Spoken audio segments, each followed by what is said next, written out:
What industry do you consider to be legal? Organized crime? Payday loans? Yes. They are despicable. And the laws that enable them.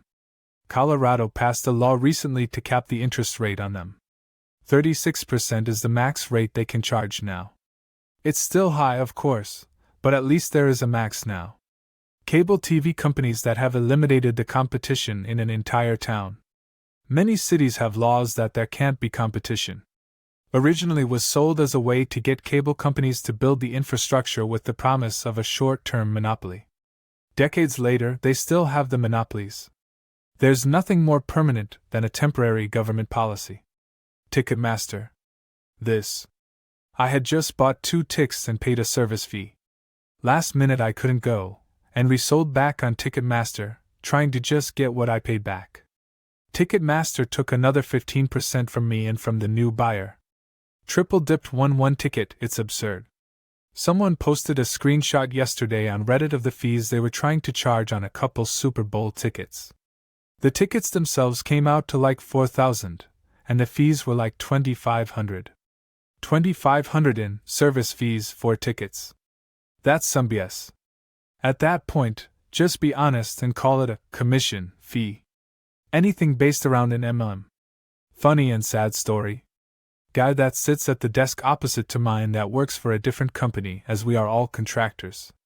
We always chat a little as he is kinda fed up with his company and was asking about ours. Anyway, he goes into his life story of how a MLM company convinced him to cash out all his 401k, sell his house and the promise of being his own boss, making lots of money, etc. A year in, he is only making like $500 per month and can't afford to live, so he gets the job he has now to make a living. He had a great job before all this.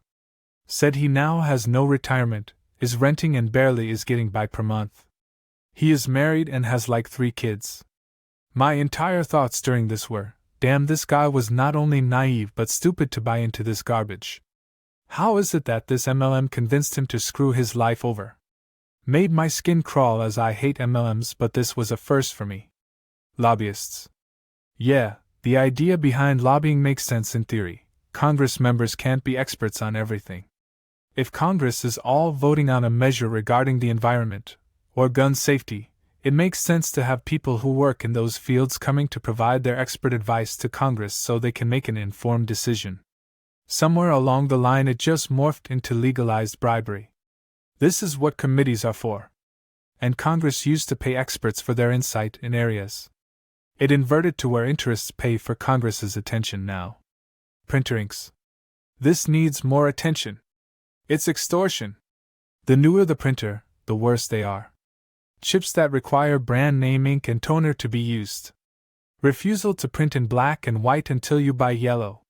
Toner quantity determined by number of pages printed, not amount of toner used. We have analyzers at work that only print in black and white, but since the printer they chose was the only one ever approved for that analyzer, we have to use it. We have to stock all the color toners, even though they have never been used. That, however, does not keep the color toner from gradually migrating into the waste toner cartridge. Any government with any level of competence would outlaw this. Oh, it's somehow gotten even worse. I signed up for Instant HP, or whatever, because I thought, hey, ink shipped to me door, what a deal! Turns out that if you let the subscription lapse for any reason, all of the ink they sent you stops working. Oh, they also limit the number of pages you can print per month. U.S. health insurance. United Healthcare posted $5 billion in profits in the third quarter last year. They are literally incentivized to charge you more and provide less in service in order to make more profit. They are grifters and redundant middlemen in every way. Anyone noticed that suddenly even very good insurance went from 20% copays to 25%, sometimes 30%? Premiums keep going up and up, what's covered always goes down. At work they switched us to some stupid plan where you pick from a list but not a single one has out-of-network coverage no matter how much you pay them. If I collapse and get taken to the wrong hospital I will be bankrupted even after paying $1,000 per month. It's a racket, and it should be treated as organized crime. Yelp Dash. Advertise your business with them to increase engagement and gain positive reviews, But when you stop advertising, they suppress positive reviews and promote negative reviews. Plus, they're huge dicks about it. I had a guy from Yelp bug the shit out of me when I didn't want to pay for their service, so he started telling me that they were going to put banners from my competitors directly above my listing. I told him I didn't care, 'cause I've only ever had one person contact me because of Yelp, so he just told me that my business will definitely fail without them, because it didn't seem like I was savvy enough to hack it.